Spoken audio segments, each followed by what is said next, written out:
move forward with the schedule.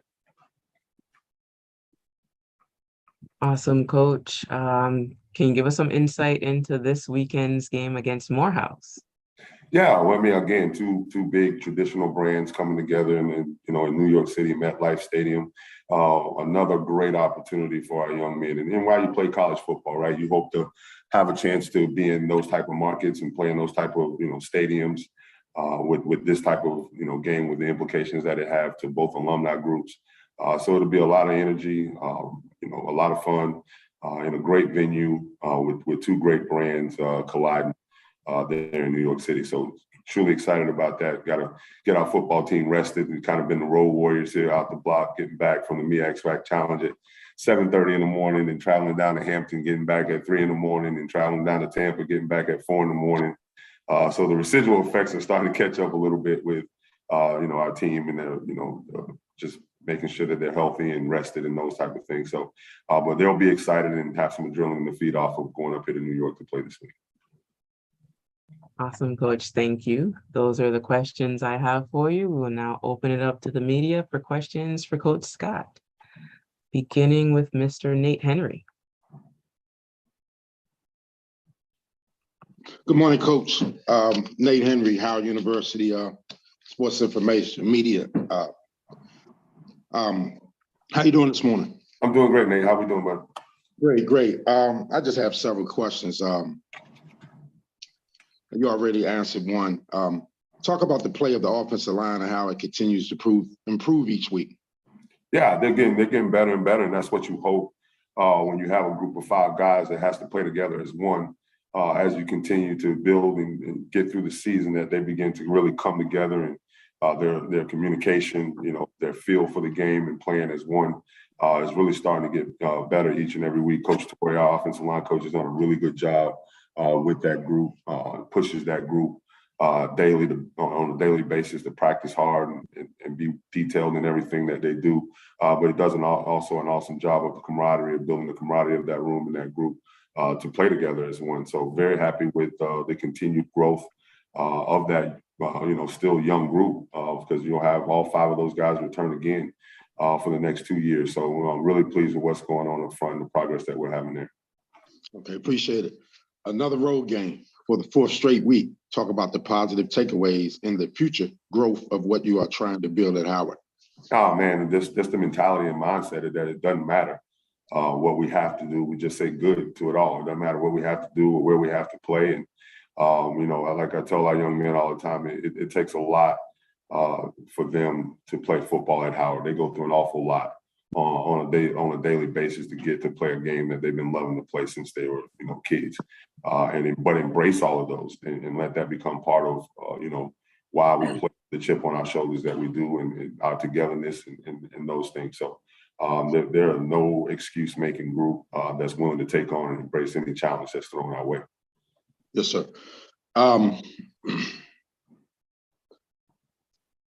You answered the first. That's pretty much all I have. I appreciate it. And good luck this weekend. Thanks, man. Appreciate you. Yes, sir. All right. Do we have any more questions for Coach Scott? All right, Coach. Thank you for being here with us. Get some rest this week, but practice hard and good luck on Saturday. Thank you very much. Have a good one.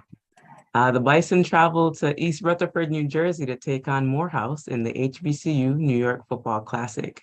The 3 p.m. game will air live on CNBC.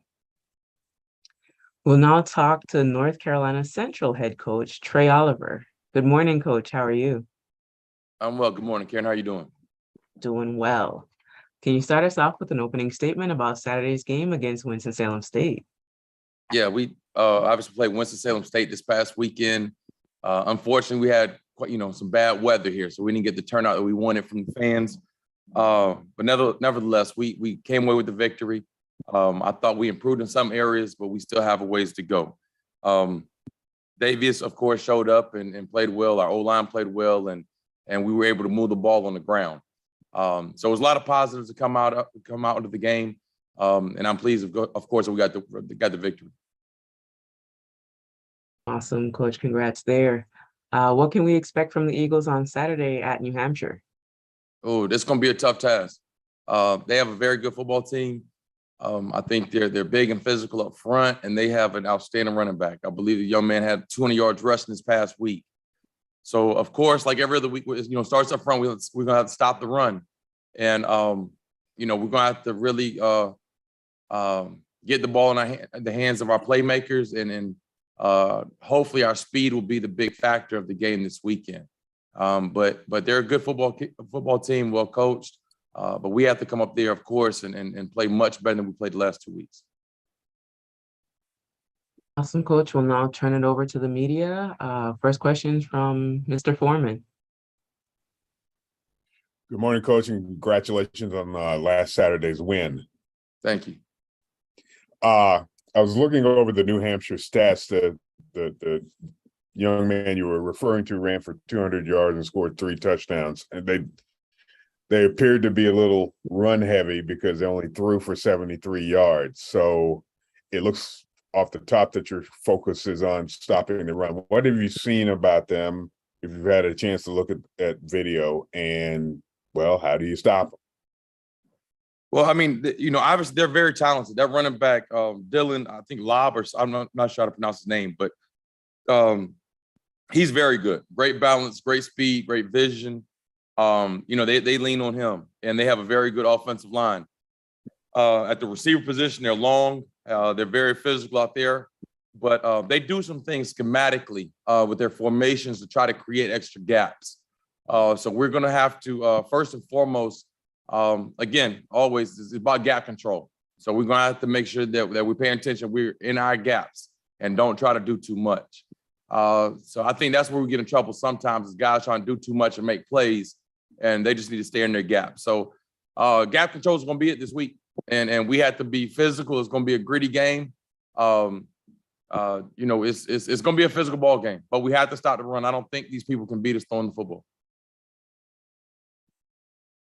And to that end, on the other side, their defense gave up 264 passing yards. So that opens up a lane for Davius to maybe crank it up a little bit and maybe get you some points or yards in the air that you may not be able to get on the ground. Talk about that, if you would. Well, we've got to get our ground game going. Like this past weekend, we talked about that. We preached it. Everything starts up front with the run.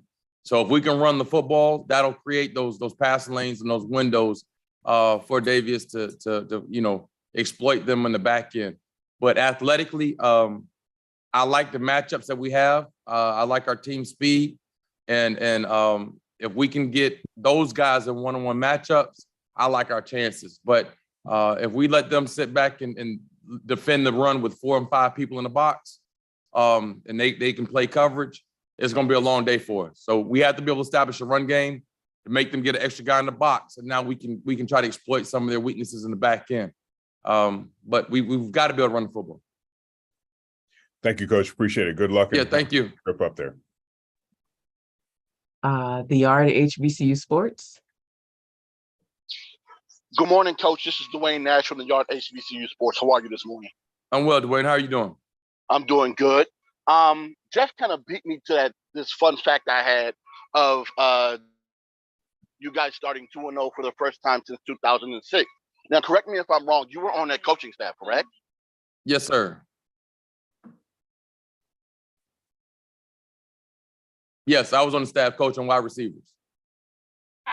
Yes, I'm sorry about that, Coach. No.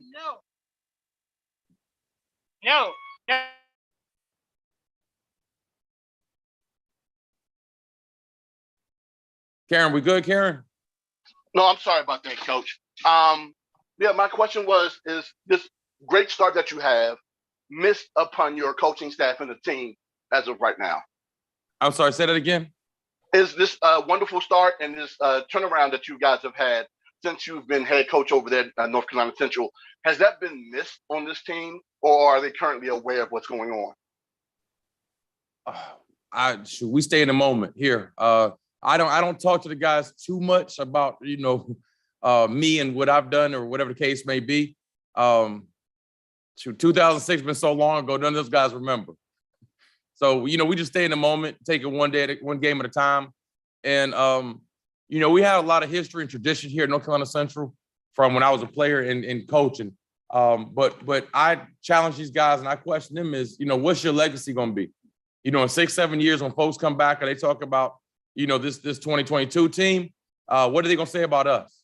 So, they're really about, trying to put their mark on things and their stamp on things and, put their name in the record books. So it's we understand where we came from, but it's about where we're going. All right. Thanks so much, Coach. Good luck. Yes, sir. Week. All right. Dr. Cavill. Yes, Dr. Cavill inside the HBCU Sports Lab. How you doing, Coach Oliver? I'm well, Doc. How you doing today? Man, it's pretty good. It's a Monday with some great football played this past Saturday, including what the Eagles did against Winston-Salem State, obviously D2 rival.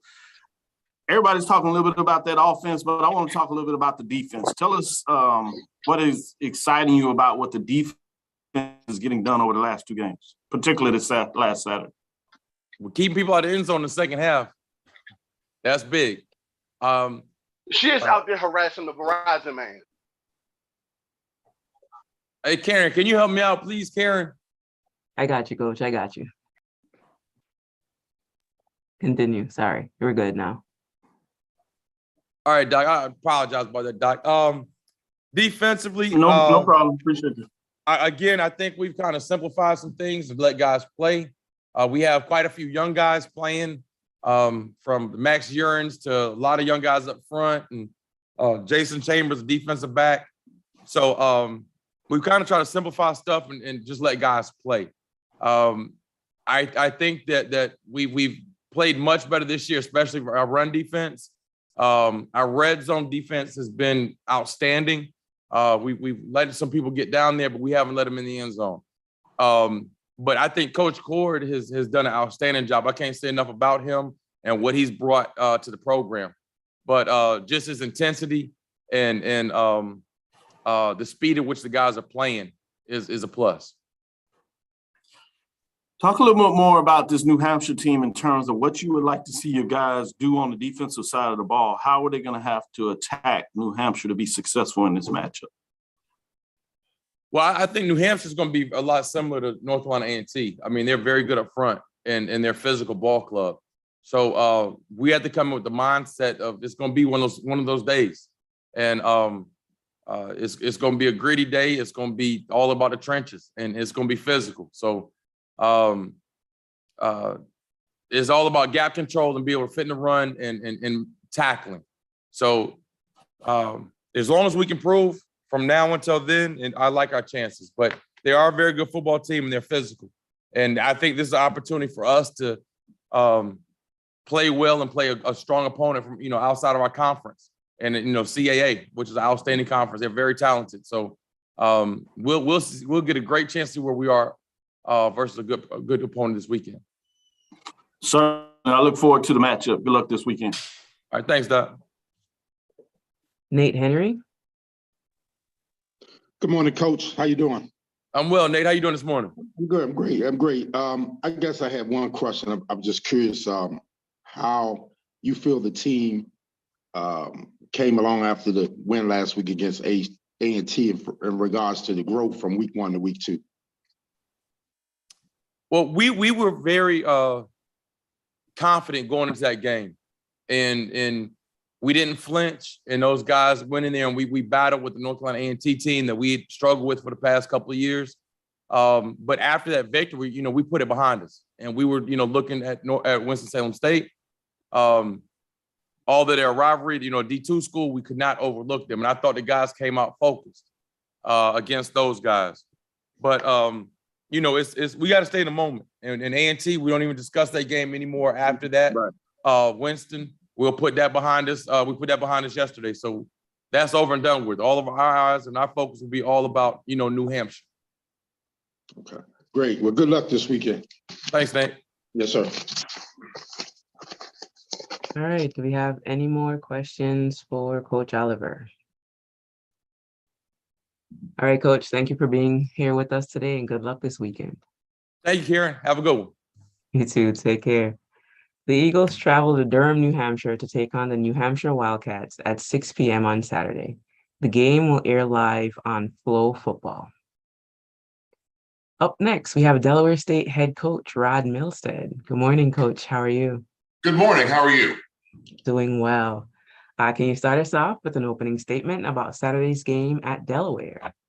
It was a good rivalry game. We came out, started off well, scored first, and then had a mishaps. Should have fielded a punt, got caught, backed up, and had a breakdown on our punt team, which really started a 7-3.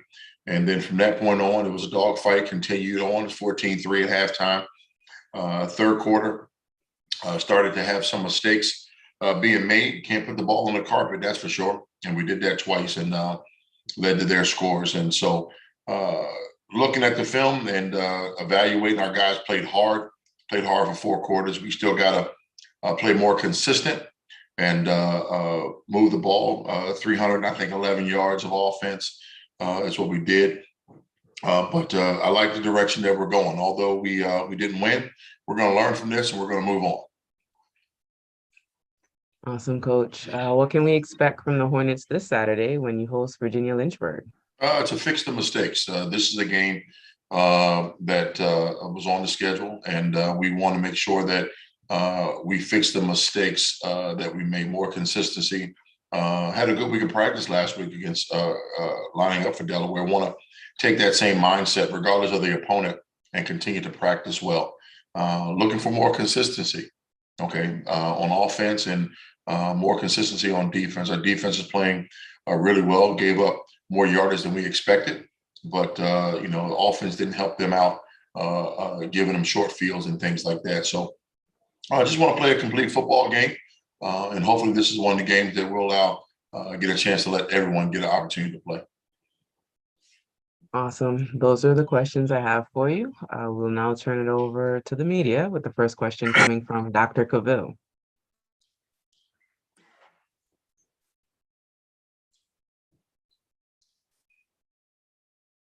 Cavill got up and walked away. Oh, okay, so we'll have to Ty Miller. I'm sure he'll come back. I ain't never had nobody get up and walk away from me in the interview, but Dr. Cavill, Sorry about that, Coach. Nah. We got you on video now. This thing is recorded. You got up and walked away. I apologize about that, Coach. I'll make sure it won't happen again. Don't make me run those extra sprints. I know how you can get. And I wanted to ask you about that sprints in terms of the physicality of your team. Obviously, you talked about some mistakes, penalties, turnovers, but even your turnovers, you won that battle overall. In yardage, you were able to put up total 300 some yards to 400. So I watched the game. So it was there was an indication that you were able to play in there. The score didn't show it about making those field goals into touchdowns. But talk about how you graded your physicality in terms of the front line and the defensive line, because I know that's a big part of what you want to see in your football team week. Well, this is something that the fans really, they saw if they were actually watching, but unless you had the stat line, you don't know. I mean, we sacked their quarterback 8 times, and our quarterback got sacked 0 with our offensive line. So games are won in the trenches.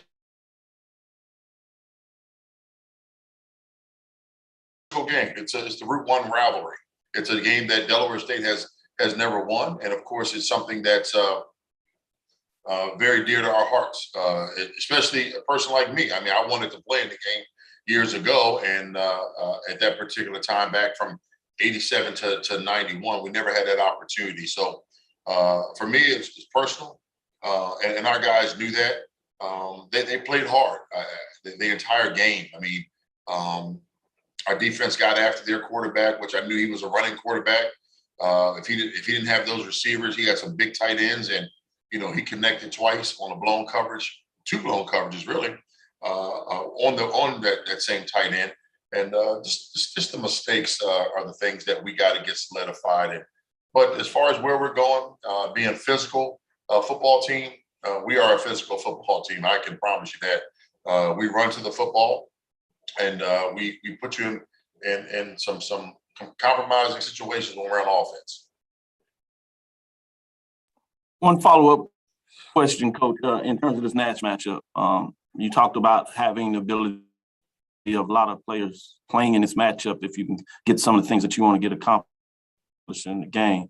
Can you frame it without obviously telling the game plan, but frame it? What are the things that you look at when you play a matchup like this that you go in there saying, all right, coaching staff, all right, players, these are the things that we want to get done, particularly in this matchup to prepare you for down the road?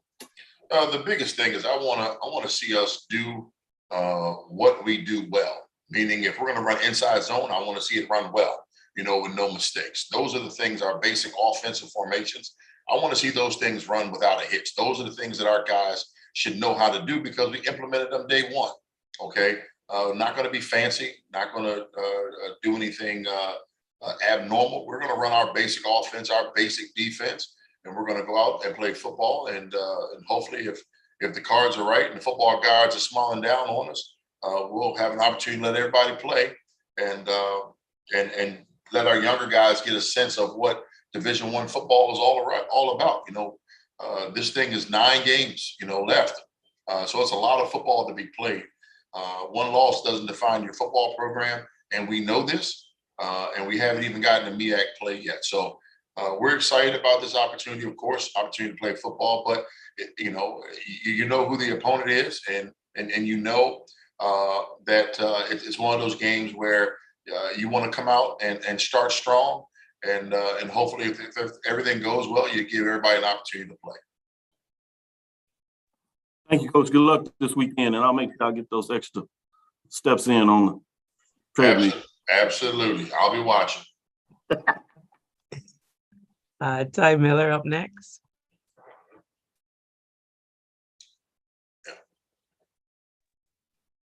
Ty, I don't think we can hear you. Now Ty done left me. First Dr. Cavell done walked away. Now Ty done gave me, man, this is not Delaware State or Rob Millstate's day now. I done had 2 people, one walked away, the other one done shut down. Oh gosh, everybody's running from you, Coach, but it's cool. Ty, if you can get back on, let's try it. Any other people with questions for Coach Milstead in the meantime?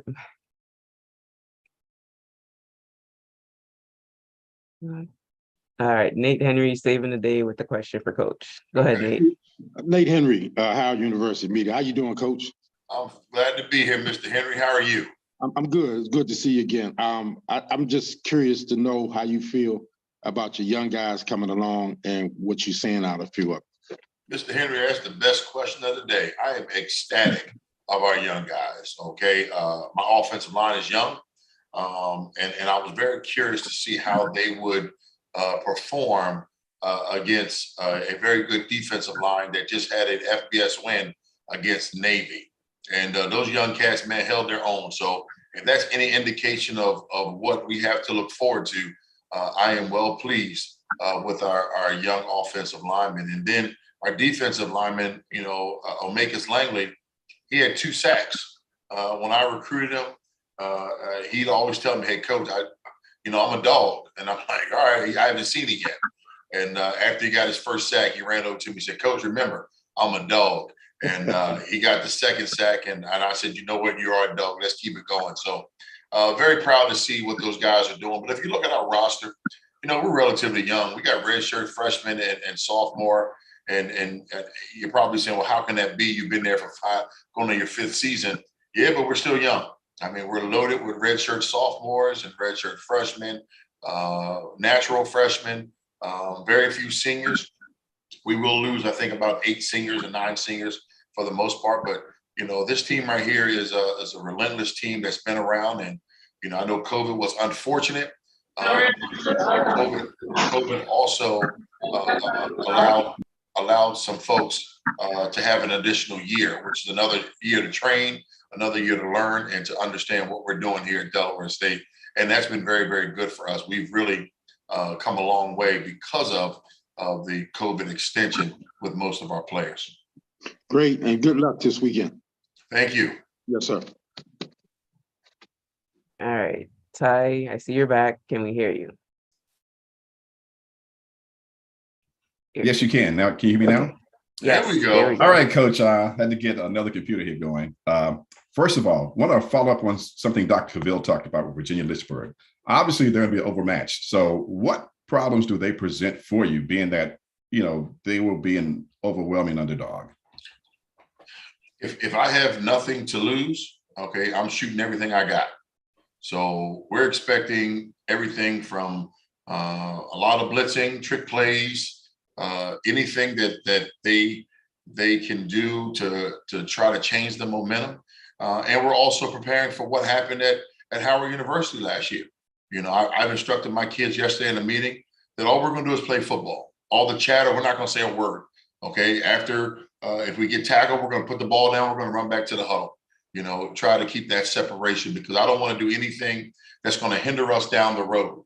Okay. And I'm not saying, what happened between them and Howard was their fault or anybody's fault. I just don't want that situation to be a part of what we do. That's not who we are. It's not our makeup. Okay. We do it with our helmets on, when the whistle, in between whistles, and that's how we do it. And that's how I want us to be professional, on the field and off the field as well. So we don't think of the opponent, although we know who they are. And you're right. It looks like on paper that it should be overmatched. I mean, last time I think it was 66-6 or something like that was the score, but it was over at halftime. And I would like for it to be over at halftime again this game. And like I said, give our young guys an opportunity to get some reps in. Coach, also being that Delaware game was very physical, and injuries are a huge part of the game. And we've seen so many injuries in college and pro football the first couple of weeks. Have you sustained any major injuries that are going to hamper your team in the coming weeks? No, not as right now. We haven't. We had guys in for rehab yesterday, and everyone, of course, they're bumped and bruised. More so this week than they were the first week because of the physicalness of the football game. But they knew what to expect. Our trainer, our strength and conditioning coach, Chris Thompson, had prepared them for that. And our trainer, Roger Feaster, has really worked really hard to get those guys prepared before we play the game on the expectations. And so we hydrate early, we fuel up early, we do the maintenance stuff on a daily basis. We've had more guys go to the trainers now just for maintenance. And I always refer to a car. In order to have a car run a long time, you got to do the maintenance with tires and brakes, alternators, those type of things. And you have to maintain a car. The same thing, you got to maintain your body. So our guys have the mindset now that even if it's a small bump, a bruise, something they don't feel well, go to the trainers, let's get it recorded, and let's start a plan to make sure this is not a lingering thing, because I need you for the long haul. Okay, Coach, thank you, and good luck this weekend. Thank you. And please don't leave me again. Right, I had Dr. Cavill already walk off, and then you went total black. So I'm really concerned about James Hill, because he got 2 earphones in right now. So, Oh, jeez. All right, James, you're next. Please don't disappoint Coach. How you doing, Coach? Can you hear me? Man, I'm glad to be here. Yes, there you go. All right. Hey, Coach, talk a little bit about Marquis and also Jared, the 1-2 punch, getting the ball, moving it downfield for the Hornets. Our offense goes where Jared Lewis goes, and that was one thing that I was extremely proud of. Before the game, he walks up to me and said, "Coach, I got you," and I tend to believe him now. He did that a lot last year towards the end of the season. "Coach, I got you. Coach, I got you." Jared's a special player out of Baltimore, Maryland. Played at Dunbar, so he came from a really successful program. Kind of crazy. I was at a barbecue and was talking with his head coach. He and I attend a barbecue every 4th of July together, and was talking with his head coach, and he kind of threw Jared out there that he had a change of heart and he was going to go to a JUCO. And I had followed Jared's career, so I knew about him. So he's a special type of recruit, because I personally recruited him myself. And so to see his progression and to see his maturity as a quarterback, he made some phenomenal throws and put our receivers in some really good spots to catch the ball. Unfortunately, the maturity wasn't there for our receivers, and some things were dropped. And the crazy part, the longest ball he threw was to a true freshman, Raheem Smith, who caught it and scored. So of course that elevated his stock. and planning on giving him some more playing time as well. But Jared is just a phenomenal player, and I'm looking forward to him picking up from the 20 TDs and the 4 INTs from last season. Marquis Gillis is a running back that we kind of kept under wraps. Did real well the first game, did well last game as well. He's a hard-nosed runner from Delaware with a chip on his shoulder. He feels that his game should have awarded him more opportunities, but he loves the fact that he's here at Delaware State, and he's going to help Coach Milstead capture the state in terms of recruiting because he's going to play well. And so I am very excited about Marquis Gillis. He's another one that came, and I'm very, very personable with him as well. And he's just every week he comes out and just gives our defense fits. And that's how it started, was last season. He was a defensive back, but following him, we knew that he was a running back as well. And last season, we had some running backs go down, and we needed to bring someone over. And he came over, and all he said was, "Coach, will I have an opportunity to compete for a starting job?"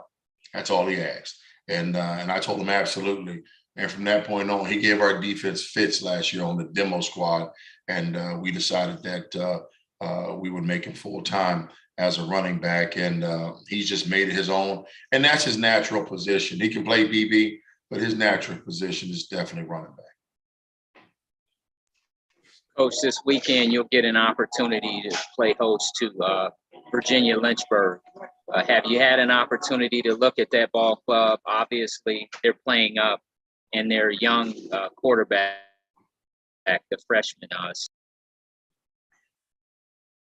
Yes, I had a chance to watch them, several games of them. To be honest with you, their Virginia Union game and also the Presbyterian game. I watched both of them, and I would say, although he's young, he makes some good decisions. They're very similar to where they were last year. I still think the quarterback they had last year was better because he was older and much mature. They had played in some college games. So when you got a true freshman back there running your show, he's going to make mistakes. Okay. He hasn't seen what he's going to see on Saturday. Okay. I'm telling you, he has not seen a defense that is bloodthirsty like he's going to see on Saturday. So he's going to have a rough day. Okay. I'm not going to predict it. I'm going to tell you what's going to happen. He's going to have a rough day on Saturday because these dogs are going to eat. Okay. They got 8 against the number 9 team in the country. You know what's going to happen on Saturday. So, I mean, you guys can broadcast that and people can see it, but they're going to come for them because they want some stats. And I'm going to let them eat on Saturday. Coach, in closing, any final comments as you move forward? Again, it's all about the Hornets and it's all about DSU moving forward. Well, it's just, I want to see more consistency. Okay. We've upped the tempo in practice, and we've done that for a reason because we know in a few weeks, not overlooking anybody, but we start a 5-game MEAC run. And, that's important to us. That's our conference. And that's something that's been on our calendar all year long. Okay. We saw what South Carolina State was able to do last year, and we sat and watched them go to the Celebration Bowl. And of course, every team in the MEAC, that's a heck of a pot of gold at the end of the rainbow. And so we want to be a part of that pot of gold. So in order for us to do that, we have to take care of the things necessary during the regular season, but also especially those MEAC games, are going to be very similar to what we played last Saturday. Going to be real physical, and it's going to be the team that makes the fewest mistakes will win the football game. Thank you, sir. Have a great week, and we look forward to talking to you soon. Thank you. All right, Coach. Thank you so much for being here with us. I won't walk away from you. Thank you. Just remember that. No problem, Coach. Have a good week and good luck on Saturday. Thank you. Take care. God bless you guys. You too.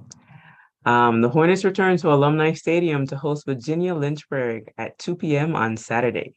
The game can be seen live on the MEAC Digital Network on ESPN+.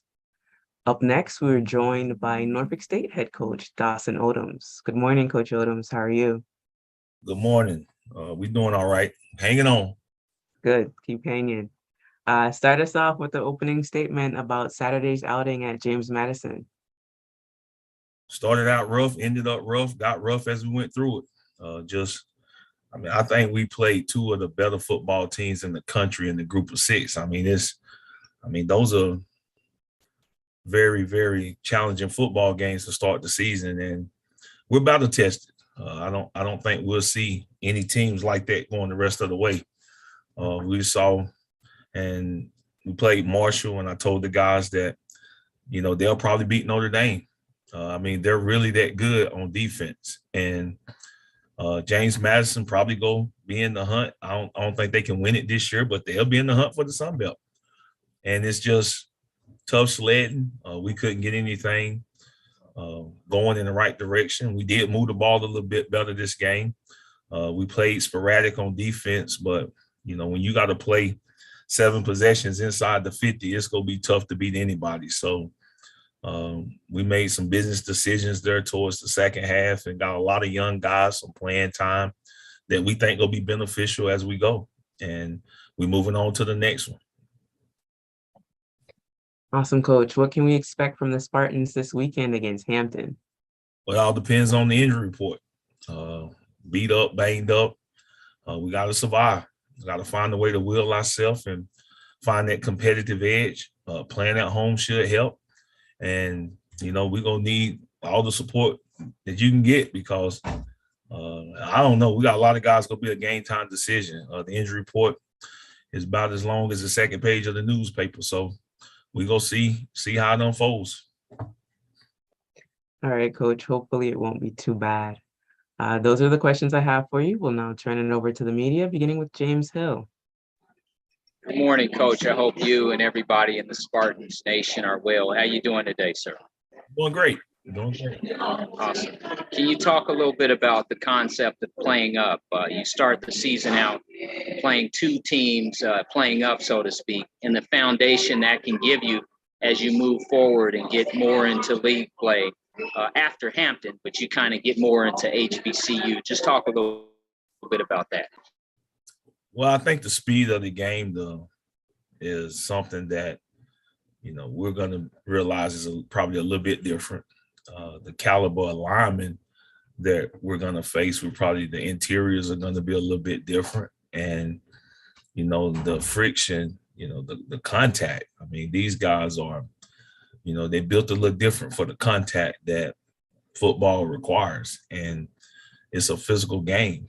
And when you're able to build your young man for the physicalness that take place, and I think it's different. I think when you even look at, I was talking to Coach Oliver, man, they started the nutrition deal at Central. It's just that you got to do things to get these guys where you want them to be in order to be successful. You can't just throw a football out there and say, go play.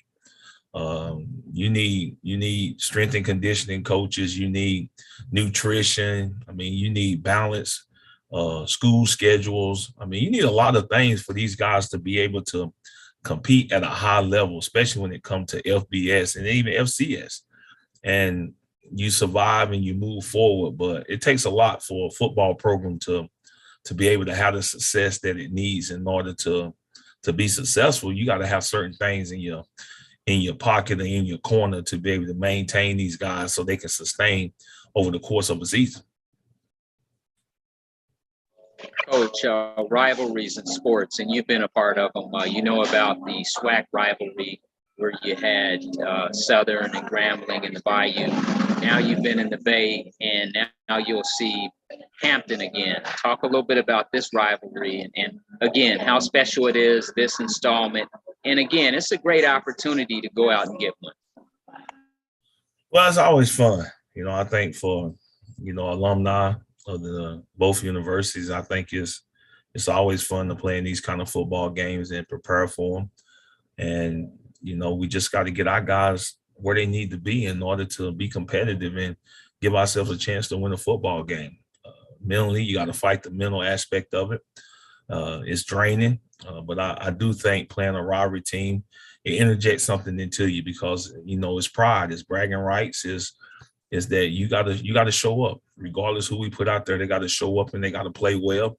And that's our expectations. We can't do nothing about those first two.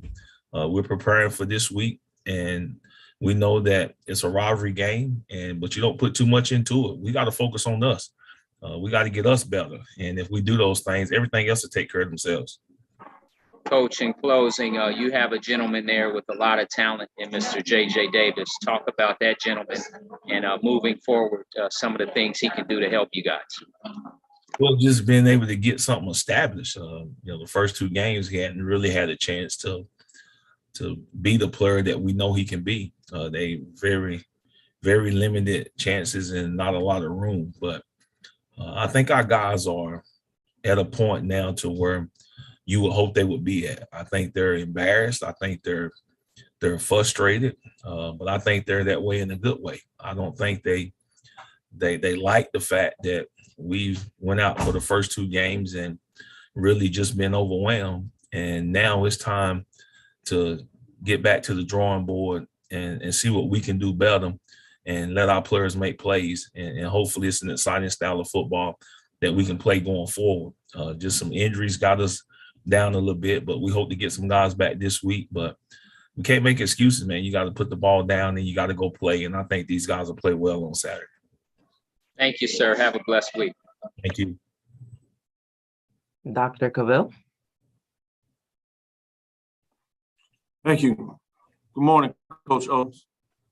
Good morning. I know you talked about these FBS programs specifically coming out of the Sun Belt. The Sun Belt has made some statements in terms of where they are at the FBS level group of fives against quote unquote the power fives. So your point is well taken from my perspective of really seeing the type of teams you played. But I wanted to ask you specifically about your team in regards to were there any standouts beyond the injuries, the players that played better or played pretty well in terms of the matchup against James Madison? Well, we threw the ball better. We was able to move the ball offensively through the air. DeQuan Felton, he was able to make some yards, and we think he's going to continue to play well as we move forward. And, defensively, it's just sporadic. You got a guy here, got a guy there, but I don't know a whole lot good that happened. We just got to play better this week and practice better and prepare better because we're going to take on a really good Hampton football team that's full of confidence. And I think that's a big key when you're talking about playing your schedule is playing with confidence.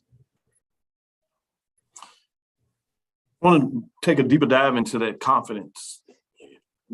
There's a question about the momentum of confidence and how it can get a team rolling in one direction or the other, I guess, without the confidence.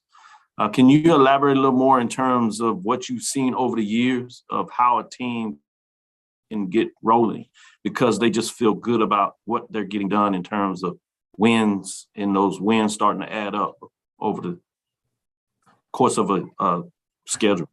Well, I think winning creates momentum. I think when you win football games, when you're able to stack W's, you build momentum and you put yourself in position where you want to be.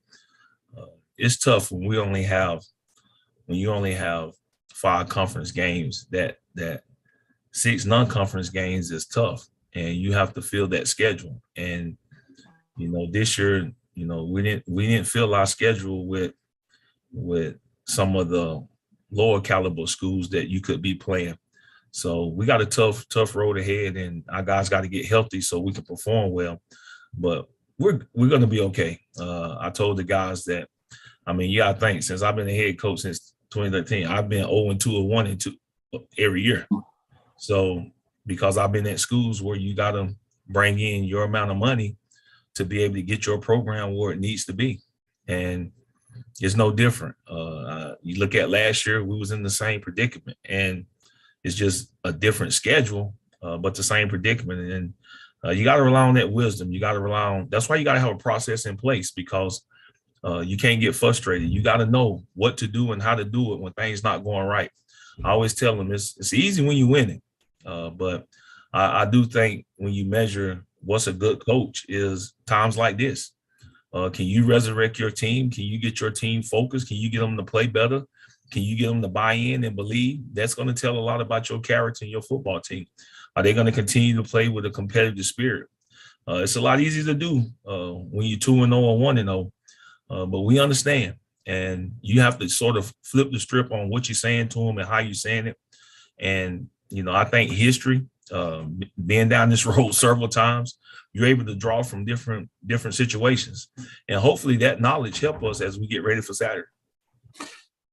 That being said, I want to get into this rivalry game. Hampton, Norfolk State. It was a classic game last year. Can you tell us a little bit about some players that we have to watch for going into this matchup against Hampton? Well, they're very explosive. They're very explosive on offense. They have one of the better receivers in their conference in the country, and very big offensive line. They do some things very well.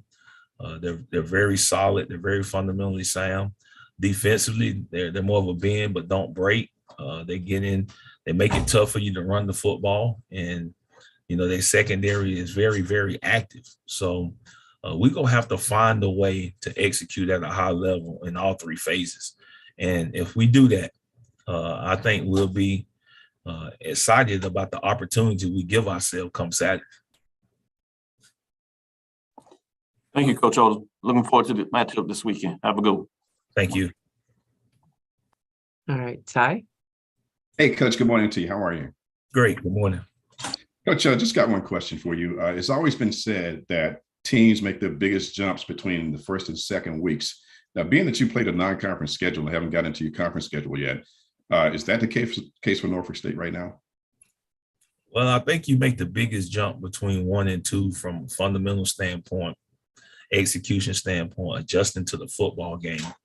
And you find some positives. I think we did some things positive on Saturday, but like I was telling our team, it's still tough. It's tough when you don't have the amount of success that you're hoping for, and that it's hard to keep those guys up. And you have to understand it, and the players have to understand it. And I thought yesterday was a great day for us. Today is Move On Monday. We don't talk about those past 2 games. We look at the film, we make our adjustments, we start game planning for Hampton and get our guys going in the right direction. And they understand that. I think our guys are in a good place. We don't have about 8 seniors. So we divided our room up yesterday so guys could see that we're mostly freshmen, redshirt freshmen, and sophomores. But that's not an excuse. They're football players. They've been playing football for a long time. The difference is the weight room. And I think the weight room showed up against those first two opponents.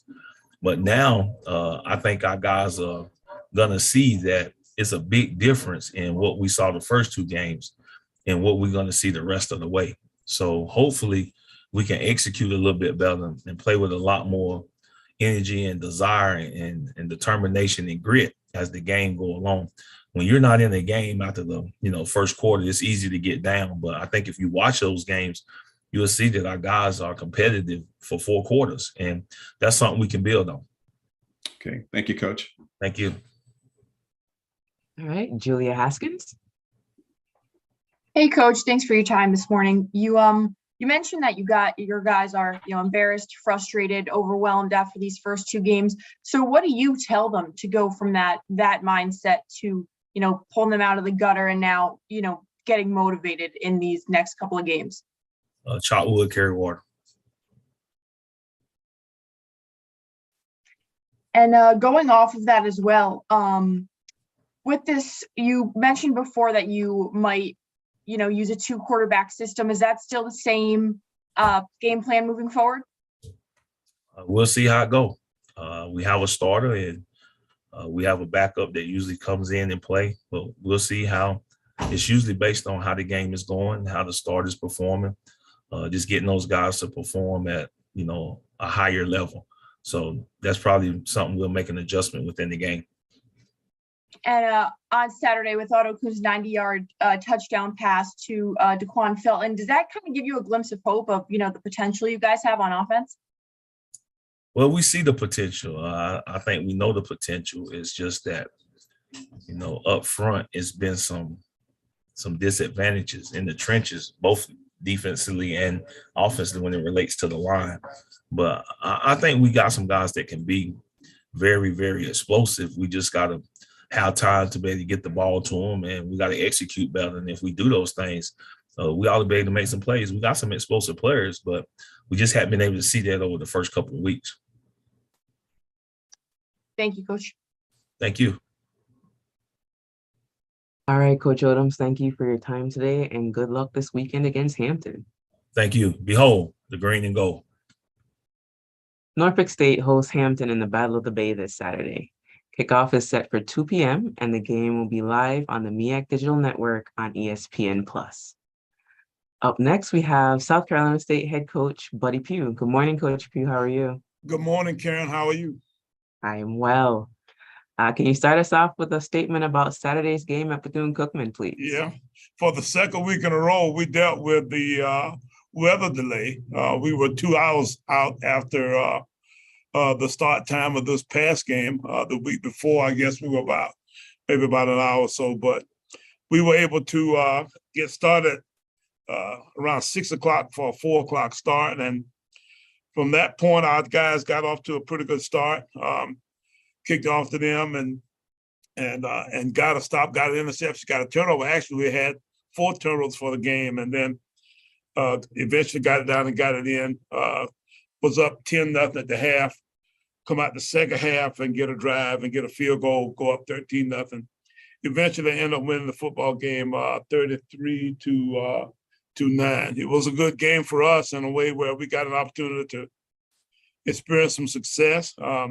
We go into the game without both of our starting offensive guards, and I think Bethune kind of played to that direction because they lightened up the box and continuously made us have to run the football. And we were successful in doing that. One of our running backs, Kendra Flowers, rushed for almost 150 yards, and then one of our other guys rushed for a little over about 70 yards. So we had a good game. And sad, our defense kind of got them stopped, and we were successful, and we're excited about having won a football game.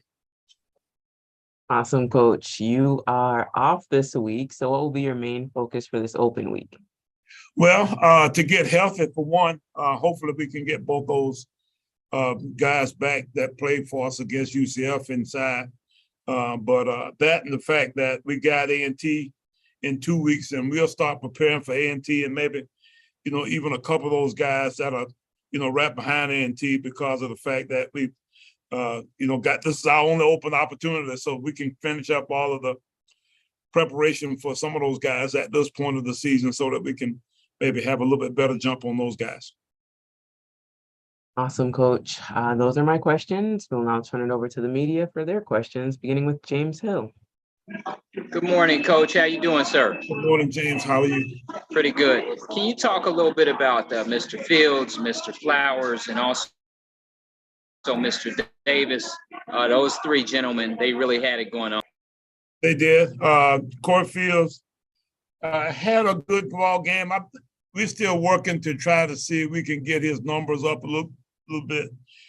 We missed a couple opportunities for big plays that we thought he probably thought that he should have hit. But besides that, he does an awesome job of running our football team. He's a great technician and operator of the of our offense plan. And then Kendra Flowers is we think one of the top running backs in this league. Rushed for 147 yards in this game. Had one long run of 67 yards. Just continuously was consistent in his overall play. We think that he is a possible 1,000-yard rusher. We're hoping that we can get him up to a point where he can consistently be 100 and some odd yard rusher per game. And then BJ Davis had probably one of his better football games. He had 2 interceptions, one that he returned for a score, one that he returned for maybe 20 some odd yard return, had 5 tackles, had 2 or 3 knockdown balls, that kind of stuff. So he was just making play after play after play. in the game. He plays so hard until, we like to keep him, we like to get him up to about maybe 220, 225, but he runs so hard until we consistently weigh him in at about maybe 210, 215. But he's one of the more active linebackers in the history of this place. He kind of reminds you of the Shaquille Leonard guy that's playing for the, for the Colts in Indianapolis. Coach, you guys only gave up 9 points to Bethune-Cookman. Just talk about the defensive Bulldogs. Well, we did only give up 9 points. We gave up more yards than we would like. They combined for almost 400 yards, 391. And, it was one of those things where, we let them get close to that goal line so we wouldn't have quite as much field to defend. We could keep our cover guys closer to the quarterback so when they did break out and run, because it seems as though their biggest gainers were scramble plays off of pass pro. So they'd be back trying to find a receiver and couldn't find a guy, and then he'd somehow or another get away from us, or we'd lose contain, or some kind of run would happen in a way where he'd be out on the open field that way. So, we didn't necessarily hold them to as few as yards as we'd like to, but we kept their point totals down. So a large portion of that was due to the fact that that we had 4 turnovers. They had 4 turnovers, and well, that was big in our overall plan. Coach, as King of the Hill, defending HBCU national champions, Celebration Bowl champs, South Carolina State University, everybody's looking to see, they want to be like you guys. How challenging is it every week to face another team, and they're coming at you, and they want to try to win and have the things you guys have? Well, James, it's always that way at South Carolina State. We've been sort of the hunted for forever, and it's nothing new. It's a lot of fun being that way. You don't play in front of very many dull crowds. When we go to these places at Bethune, we had about as many fans there as they had. And, it was a wonderful atmosphere for a ball game that Saturday. The biggest hindrance to the whole process was the weather. The weather held us back. We were supposed to start at 4 and we ended up playing at 6, but that cooled it off a little bit. So I guess that actually helped the overall play a little bit, but it's always fun to be a part of a South Carolina State football game, whether, you be for the, for us or against us. And, at that point, it's never a dull day. So, I don't know if I'd want to be at some place where that was not the case. I think it's always more fun to be at a place where when you show up, people are excited about you being there. Thank you, Coach. Have a blessed week. Thank you. Dr. Cavill.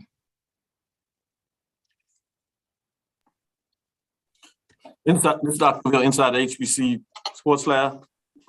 Good morning, Coach Pugh. How's it going? Thanks, Dr. Cavill. How are you today, sir? I'm good. Man, I watched the game there and started out with a little bit of the surface, and then the Bulldogs got rolling and really put the game away. You talked a little bit about the offensive play of Corey Fields, big time Shaq in his play with that late touchdown that certainly put it out of reach, where he made a big play, and he seems to do that once a game here or there. Talk about his ability to make those big plays, and do you look particularly to get him involved more, or is that just the way the game plays out at the time? Well, we like to get him involved more, Doc. We had another ball early in the game in the first half that we probably should have completed for a score, and ball was led a little bit too far outside. If he had brought him a little bit more inside, I think that might. He still probably may have caught the ball, but you know how the rule is now. When you go down, it's kind of hard to figure out whether or not, if you don't control the ball all the way through to catch that way, whether it's a catch or not. But he did have another possible play. Then he had another couple of targets. So we like for him to be a bigger part of our offense. But now Corey spreads it around, and he's got another couple of guys that were like high school teammates, that kind of stuff. So, those guys get their share of balls and that kind of stuff too. But at the same time, we like to think that we could maybe get all those guys, an opportunity or two to maybe make this offense a little more proficient that way. You talked about your defense was solid in terms of the points they gave up, but they gave up quite a bit of yards. What do you do to continue to strengthen your defense as you move forward? Particularly, well, go ahead. Well, I think we got to tackle better. First off, one of the things that we did have an issue with was the fact that we just had a lot of instances where I thought they were getting runs after the catch or runs after contact that was, that were adding to the totals that way. So if we could maybe shut down maybe about half of those yards, then that would be a way to at least, start to attack the yardage numbers that we're giving up. But at the same time, if we can continue to create the turnovers like we did, in the Bethune game, then that'll always give us a chance to kind of get people shut down. Last question I have for you, Coach, is you have a week, open week, as I guess you call it, and then it's against North Carolina A&T. How early do you start prepping, and is there such thing of prepping too early for a team? It could be, and we'll probably do a lot of work early in the week with development of our young guys, and that'll give our older guys, especially some of the guys that's banged up, an opportunity to get back to full strength. We got 2 or 3 guys that have been out because of different kinds of injuries and such. So we'll fix all that kind of stuff first, and then we'll start with A&T probably toward the end of this week. We'll get a couple extra days for them, but at the same time, we need to make sure that we do a good job of checking the health of our guys for this point. Thank you, Coach. Have a good one. Thank you very much. All right, Lute Williams, I saw you had a hand up. Do you still have a question? Yeah. Good morning, Coach. Hey, Lute, how are you? I'm doing fine, man. Listen, I don't know if you saw my report last week about the NFL, the 7 South Carolina State players in the NFL now. I know you know that because I know you know every last one of them. I wouldn't know that, would I? Yeah. But you mentioned B.J. Davis. Is he next? He's one of them. Yeah, I think he plays hard. He needs to keep on. He needs to hold on to a little more weight.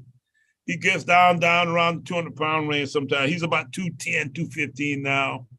But, man, does he play hard. And he's athletic as all get out. So he's all over the place, man. He really does. We got another young one, too, Aaron Smith, number 11. He's a redshirt sophomore, I think it might be, and he's got a ways to go yet. But he's going to be another really good one, too. So we got him coming on down the line a piece. And Shaq's out there. We think Shaq Davis is guy. You saw that play he made toward the end of the game. He's got a shot too. So we got some guys. I thought Davis was lights out against Central Florida. I mean, he was all over the place against them. He has that similar, as you mentioned, that Darius now call me Shaquille Davis. Did you call him? Did you call him Darius or Shaquille? Hell, I don't know. I told these guys, I said, hell, I have a hard time remembering my name. You're going to start changing yours around 2 or 3 times. You might catch me, but I want to try to make sure that I honor and do what they say I'm supposed to say, that way. So I want to make sure that he knows that I'm calling him Shaquille. Okay. So I got that down. Yeah. Okay. And lastly, Coach, 7 guys in the NFL. The next HBCU has 3.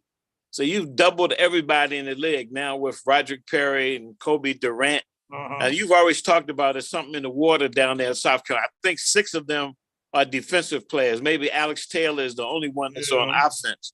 Yeah. So I don't know how you keep finding them, but tell us what the secret and the magic is.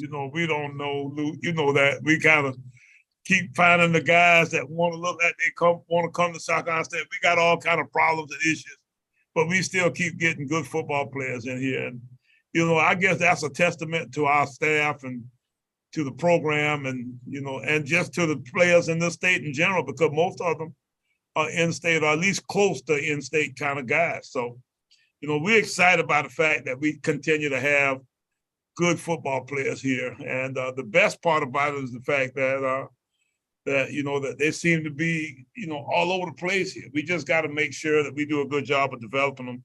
It's mostly a developmental thing too, once we get them. So we work at it, and we seem to be fortunate enough. I don't know what the exact formula is, but I can tell you that we're gonna just keep at it. And it wasn't me. I mean, Coach Jeffers was the same way before me, and before that. So we've always been fortunate that way. So I think that we'll continue to try to see, if we can just kind of put them out there and see what happens. Pray you continue the success, Coach. Good luck going forward. Thank you Talk to you soon. All right. Thank you. All right, Ty Miller. Hey, Coach, good morning to you. Hey, Ty, how are you? I'm good, Coach. From a preference standpoint, do you like having the break early in the season or later in the season? You know what? This one's a good one because we got a couple guys that are injured. So we need to try to see if we can get those guys back before we play NT. But generally, I kind of like it in the middle of the season. But, you know, we had these two tough games here at the very beginning of the year. We got two more. We go A&T and then we go South Carolina. So we got our work cut out for us in a way that both these guys will be, you know, pretty tough task for us. So it'll give us a chance to get a little bit better prepared for the homecoming games. So I think it's probably a good thing, I guess. Heck, I don't know. We'll see. Ask me after week 5. I will. And also over the years, Coach, we've talked a lot about that week 1 to week 2 jump. So how much of a jump have you seen your team taking that span? I talked about that with our team, that we always seem to create a little different sense of urgency when we play as opposed to when we practice. So you practice all these weeks before you play a game, and you don't really know whether or not you're any good or not. And then you get out and somebody beats the hang out of you, and you figure out you aren't. So at that point, you know you better get to work on some stuff because it's pretty obvious there on tape. You got the evidence right there in front of you. So you go on about the task of seeing if you can get ready to go, you know, at a higher rate, and that kind of makes you. That kind of motivates you to be a better football team from that point on. So I think it's big. I've always thought that was probably the biggest jump that you make in your sense of urgency factor of making, you know, you guys understand that way. So it happens. And, you know, we appreciate the fact that, you know, that we got to all understand ourselves a little bit better. That gives you that real indication of where you are. All right. Thank you, Coach. Thank you, Ty. All right. Thank you, Coach Few, for being here with us. Enjoy your open week. Appreciate it. No problem. See you next week. Y'all have a good day. You too. Thank you. We will now hear from Morgan State head coach Damon Wilson. Good morning, Coach Wilson. How are you? I'm good, Karen. How are you doing? Doing well. Great. All right, great. Coach. Can you tell us about Saturday's outing at Towson? Well, I mean, it was a great atmosphere. You know, Battle of Baltimore. I think our guys showed up and played a lot better than we did week 1. We're still not there as a program yet, but it's quite obvious that we're heading in the right direction. Towson, you know, beat us up or beat Morgan of last year 31-0, and for us to make a game of it this year shows us we're going in the right direction. Definitely, Coach. What can we expect from Saturday's game against Sacred Heart? It's a home opener. You know, I'm expecting the stadium to be packed. You know, the students come out to support the football team with the local community. Sacred Heart is a good football team. They just come off a hard-fought game against Central Connecticut. And so, you know, we have to stop the run in order to have a chance to win. We've got to take advantage of plays offensively, and we'll be in real good shape. And one thing we also talked about yesterday was eliminating the self-inflicted wounds. You know, we had a couple penalties Saturday that cost us in third down situations. So we eliminate those, and I think we have a great chance to be successful. All right, Coach. Well, good luck. Thank you. Those are the questions I have for you. We'll now open it up to the media, beginning with Mr. James Hill. Good morning, Coach. How are you, sir? I'm good, Mr. Hill. How about yourself? Pretty good. Talk a little bit about Saturday's game against Towson. You guys were right there. The only difference in looking at it is the fourth quarter. What are you seeing when you look back at Saturday?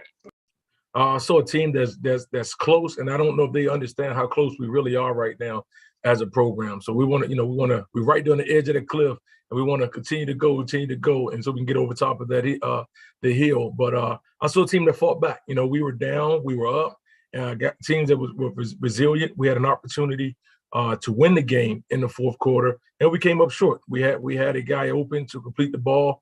We came up short with regards to protection. But that's something that's correctable. And they saw it yesterday in film. They took accountability for their play. And I'm looking forward to hitting the field tomorrow morning with these guys. Coach Baker, Graham, and Johnson, they're getting it done. Just talk a little bit about their production. Graham's a guy, man. Graham's a guy. He's a playmaker. When the ball's kicked off, he's going to be ready to rock and roll. And he can hurt you on the ground as well as we can throw the ball to him a little bit. Jabril is a great, you know, it's a 1-2 punch. You know, it's a 1-2 punch with those guys, and Carson is getting comfortable with the offense. Started off a little slow, but I look for him and his play to improve as we continue to move forward. You get an opportunity Saturday with Sacred Heart. What do you know about them? And home cooking is always good. They have to come see you. Talk a little bit about it. Sacred Heart's a good football program. They ran the ball pretty well last week in that game. And they have some guys that are physical up front. So once again, we have to win in the trenches and eliminate self-inflicted wounds, and we'll be in great shape. And like I said, I'm just excited for the campus community to see our football program on campus. These guys have really been putting in a lot of work, and it's time for those guys to be rewarded. And I think no place to do it like home. So, we're excited for that game coming up just at home. Thank you, sir. Have a great week. Yes, sir. Thank you. Dr. Cavill. Morning, coach. Good morning, Doug. How you doing, buddy? No, I'm pretty good. I'm doing good. I wanted to ask you in regards to the matchup. Played solid, really good in a lot of ways in terms of what took place there. Wanted to ask, you talked a little bit earlier about momentum. And so obviously coaches don't get a lot of satisfaction in terms of quote unquote close loss. When you look at this in terms of the momentum perspective, how can you gain momentum for a team that had a great deal of success, but under the new coaching staff plays a solid game like you did against Wisconsin? That's a great question. And that's something that I'm so fortunate to have some experience doing before. So I have a reference point to pull from. And that's why we need to have some success. At the end of the day, these guys have worked out all summer. They've gone through coaching changes. Some guys have gone through 2 or 3 coaching changes. And, we're telling them they're on the right path, but they haven't had the success that they want to obtain. And it's big for us to point out some of the things they've done better. Like you just look for defensively. The first week we gave up a lot more yards than we gave up this past week. So we got to look at the little victories or small victories that we are making to show them that there's some progress there, show them they're heading the right direction, talk about doing the little things right. Whereas, whether it's weight room or sitting in the front of the classroom, being on time for meals, whatever it may be, when you do those little things right, that's when the victories come. And that's something that we're just constantly talking about. And it's coming. Those guys, like I said, they're excited. They understand. They've bought into what we're selling as a staff. It's more so just about them having the success that they need right now. Last question for me, because you're getting some echo. Just want to follow up about Sacred Heart. Obviously, talked a little bit about playing a home game. What have you seen in Sacred Heart in terms of what you've seen on film? In terms of things that you want to see offensively to continue the momentum starting to get done in terms of playing pretty well on the side of the ball in terms of putting in points and touchdowns. Third down efficiency. We got to get better on third down. As from an offensive standpoint, to keep drives alive and give us an opportunity to score the ball. So that's something that we have to do to win the ball game offensively. Special team wise, we gave a short field up maybe once or twice this past week. Eliminate short fields and defense. Just play sound defense. Not give up the big play. Not have penalties on third down to give a guy another set of downs. I mean, those are some of the things that we must do in order, like I said, to have success.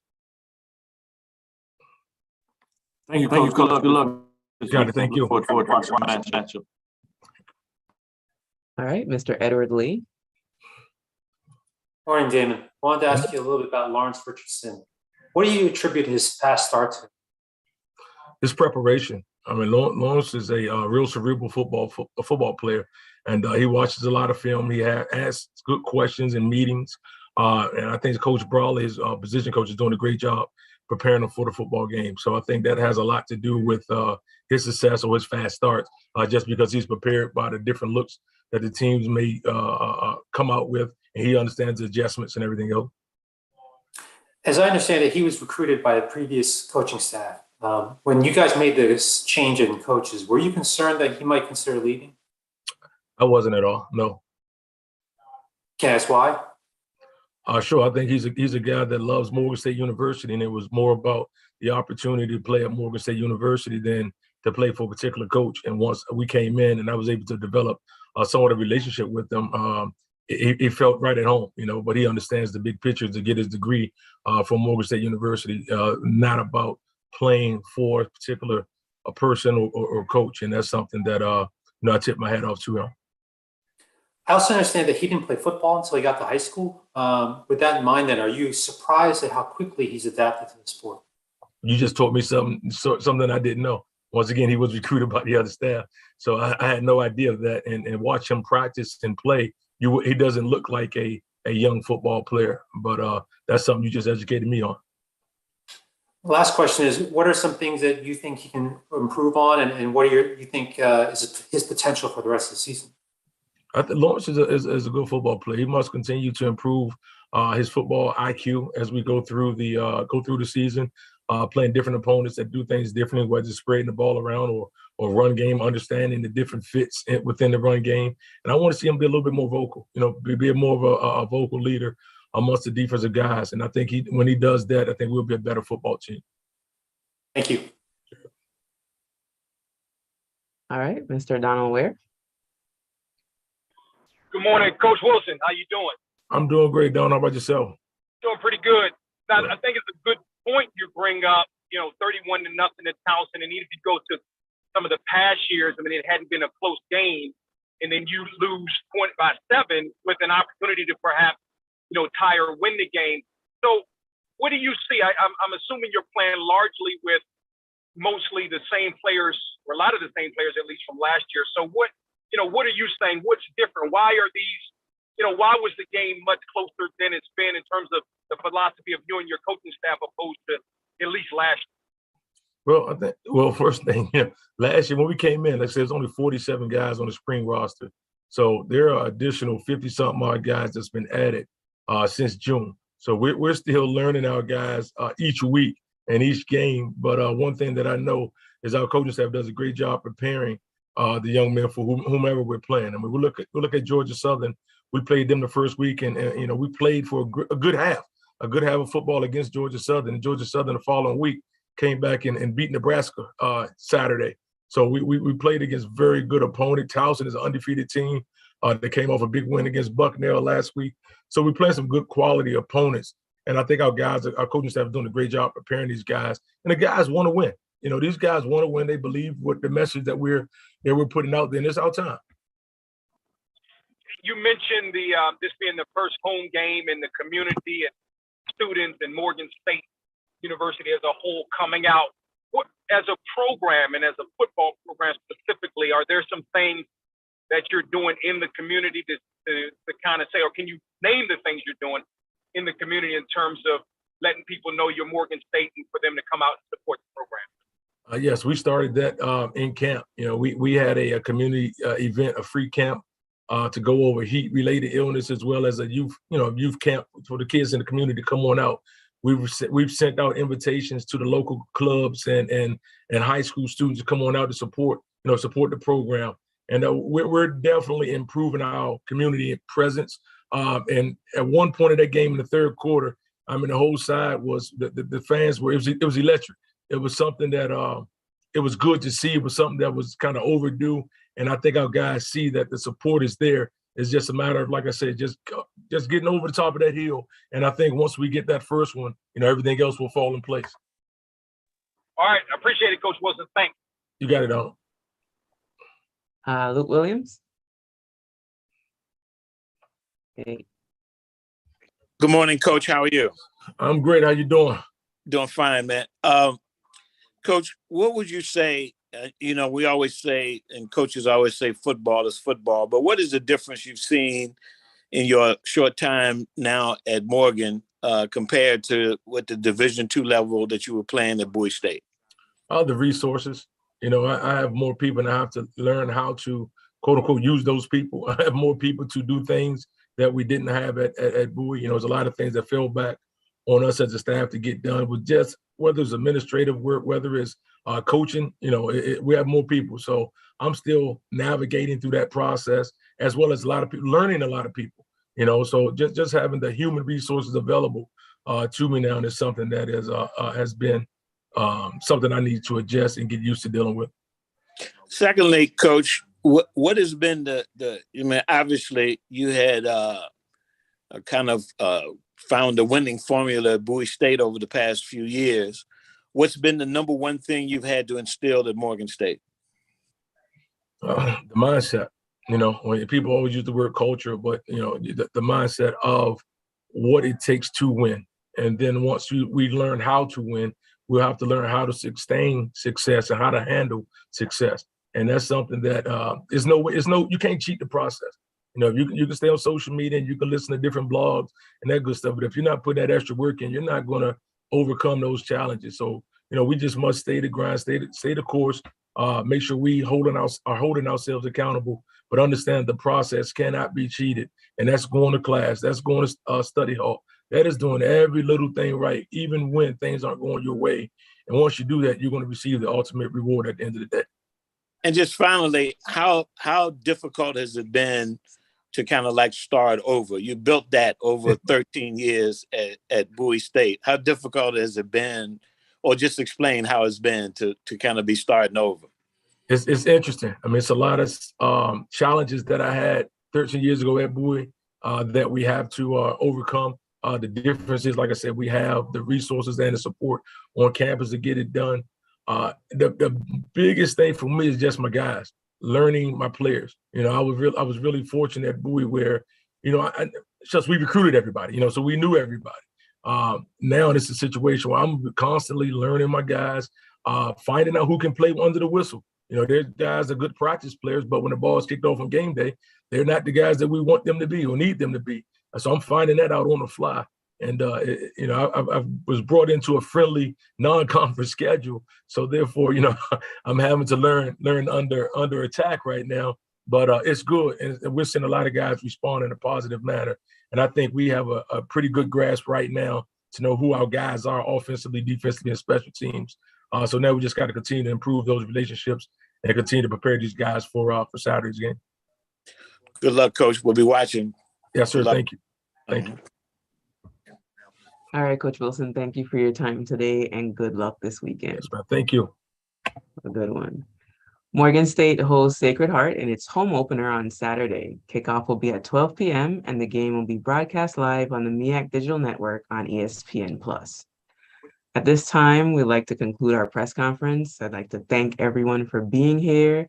Thank the MEAC Sports Information Offices for their help with today's call. And as always, the MEAC would like to thank its corporate partners. The next call will be Monday, September 19th at 10 a.m. As always, for up-to-date news on MEAC football and other sponsored sports, log on to meacsports.com. Follow MEAC Sports on Facebook, Twitter, Instagram, and TikTok, and subscribe to the MEAC Digital Network on YouTube. Once again, thank you for being here and have a great football week.